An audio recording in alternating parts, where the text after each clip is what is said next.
So'ksalaringlar nimasalar tayyorman. Sizlar haqiqatni gapirganlaring uchun. Siz mahsulotlar Rossiya bozori, Qirg'iziston, Qozog'iston bozorida o'rni yo'qoldi. Belorusiya bozorida. Nimaga uzummi, gilosmi, mana shaftolimi, nima mahsulot bo'lsa, do'ngicha sotadi, turishda sotadi. Ayrim ahmoq vijdonini pulga sotadigan brokerlar, yana aytaman. Vijdonini pulga sotadigan brokerlar o'qilayapti.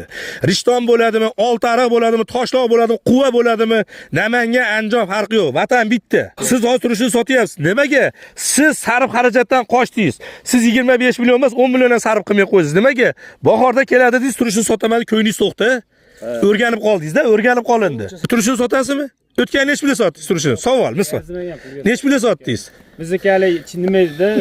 Qurt bor edi. Yo'q, qurt emas, hali yaltiroq o'rik bor. Ha, bo'ldi, yubileyniy o'rik. Nech pulga sotdingiz?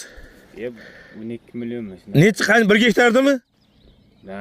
Qarang mana, bitta narsada savolda mana shu joyda.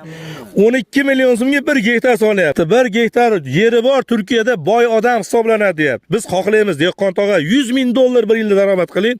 Uning uchun sizga o'xshagan ustozlar, ukamizga o'xshaganlar, bu tog'aga o'xshagan dehqonlar o'zini ustida ishlamay qo'ydi. Xafa bo'lmanglar. Nimaga turishini sotishga o'tib olganlaringning sababi shu. Turishini sotish oqibatida O'zbekistonning mevasi 0 darajaga tushdi. Ishonmayapti. O'zimizning xalqimiz ham ishonmay qo'ydi. Vaqtinchalik kun bilan yashab kelyapmiz.